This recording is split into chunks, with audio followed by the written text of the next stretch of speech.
Bem, pessoal, vamos de BTC no fim de tarde dessa segunda-feira, 26 de junho. Agora na Espanha, 23 horas e 8 minutos. No Brasil, 18 e 8 da tarde. Gente, aqui no 4 horas, a BTC ainda está dando vigência a uma cunha triangular. Apesar da gente ter dado uma dupla agulhada para o patamar de 29.900 e pouco, fizemos uma agulhada no meio da tarde aqui na Espanha. Aí agora, há poucos minutos atrás, agulhamos também para 29.930, meio que fez um fundo duplo aqui, mas rapidamente a gente retornou para um patamar acima de 30 mil dólares. Agora a BTC está 30.192. O gráfico semanal está maravilhoso, apesar dessa volatilidade no 4 horas, que a gente claramente está desenhando uma pernada corretiva. O candle comprador dessa semana está ficando maravilhoso. Segue ainda a nossa tendência de alta, as bolinhas estão abaixo dos candles. A gente teria que perder 24.670 para perder a tendência de alta no semanal. Na projeção, a nebulosidade esverdeada segue escalando.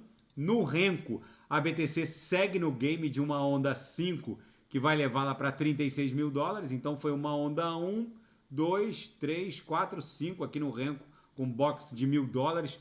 No diário, a BTC claramente iniciou uma pernada corretiva. Até o RSI estocástico aqui está dando uma aliviada, estava absurdamente sobrecomprado. Agora a gente está acumulando aqui, engolfamos também de forma descendente, ou seja, é bem provável que agora a gente comece a desenhar fundos ascendentes, topos descendentes. A BTC deve ficar aprisionada como num bico de uma figura triangular para dar depois início a mais uma pernada impulsiva, já que a gente está numa sequência impulsiva de Elliott. É bem provável que a qualquer momento ela inicie essa onda 3 que vai levá-la para no mínimo 36 mil dólares. As três linhas do canal de Keltner aqui no diário estão agressivamente apontadas para cima. As duas superiores já meio que se livraram da nuvem. A inferior vai incursionar para dentro da nuvem a partir de amanhã. Na projeção, a nebulosidade esverdeada está abrindo a chamada boca de jacaré. No 6 horas, claramente a BTC está desenhando uma cunha triangular, que é uma pernada corretiva dentro de uma sequência impulsiva de Elliott. Aqui no intraday, a BTC tá um reloginho. Hoje deu bons trades. Batia na lower, voltava para ver o up. Batia na upper, voltava para ver o up. Hoje os sinais na sala de sinais fecharam no gain com lucro no bolso dos assinantes. Na seara fática, a Austrália lidera a adoção de criptomoedas no mundo. Apesar da hostilidade regulatória do Estado australiano, a adoção de criptomoedas pela população alcança 18% da população, mais do que dobrou em relação a 2020, onde nem 8% da população em 2020 tinha alguma exposição a criptoativos. Hoje já perfaz 18%. Em segundo lugar, vem os Estados Unidos, com 16% dos americanos com alguma exposição à criptografia, mesmo com toda a hostilidade regulatória dos Estados Unidos. E a FTX já recuperou quase 7 bilhões de dólares em ativos.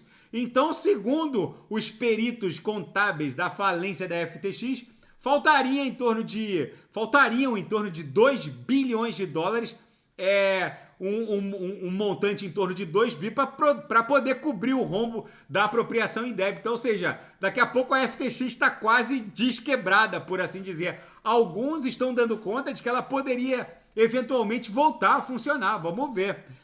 O HSBC afirmou que vai abrir serviços de custódia de criptoativos em Hong Kong.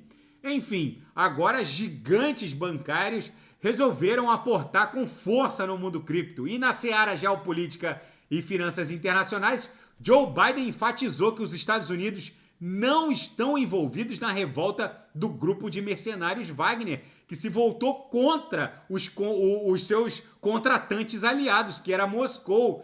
O Biden, num discurso furioso, disse que não há qualquer relação dos Estados Unidos ou das suas agências de inteligência com esse motim que levou o grupo Wagner em direção a Moscou. O Putin afirmou que traidores sentirão o peso da justiça, ele foi obrigado a anistiar os líderes do grupo Wagner num acordo intermediado pelo Alexander Lukashenko, presidente bielorrusso, que acabou concedendo exílio para o Prigozhin, o líder do grupo de mercenários Wagner. A confusão continua escalando. Agora virou uma espécie de guerra retórica. E agora, no fim da tarde dessa segunda-feira, a Alemanha disse que vai enviar 4.000 soldados para a Lituânia. A Lituânia, para quem não sabe, a Lituânia já integrou o bloco soviético. Hoje é um país que integra a OTAN. A Alemanha disse que vai reforçar o flanco oriental da OTAN, já que, como ex-república soviética, a Lituânia poderia eventualmente estar no radar do Putin, mas o Putin também não ousaria invadir a Lituânia porque ela pertence à OTAN também. Vamos ver como isso vai se desdobrar. Agora o flanco oriental vai receber 4.000 soldados que a Alemanha vai enviar. E todas as tentativas da China de criar uma Tesla Killer, ou seja, uma eventual concorrente à altura da Tesla que pudesse superar a própria Tesla, todas as concorrentes falharam, todas as startups sentiram o peso, não só num mundo pós-pandêmico, com colapso na cadeia de suprimento, mas os preços altamente competitivos da Tesla e a própria marca Tesla deixa o público ainda muito tentado a comprar um carro 100% elétrico da Tesla. Até agora a China não conseguiu desenvolver uma Tesla Killer, por assim dizer, mas eles continuam tentando. Enfim, gente, a BTC aqui no 6 horas segue acumulando. Isso aqui claramente foi uma onda 1, a gente está numa onda 2 no 6 horas. Em algum momento a gente vai explodir numa onda 3 até 36 mil dólares. Tá bom, pessoal? Se nada fugir do script, eu volto amanhã para analisar a própria BTC. Fiquem com Deus e quem quiser sugerir, é só colocar nas mensagens abaixo. Até amanhã, grande abraço, fiquem com Deus.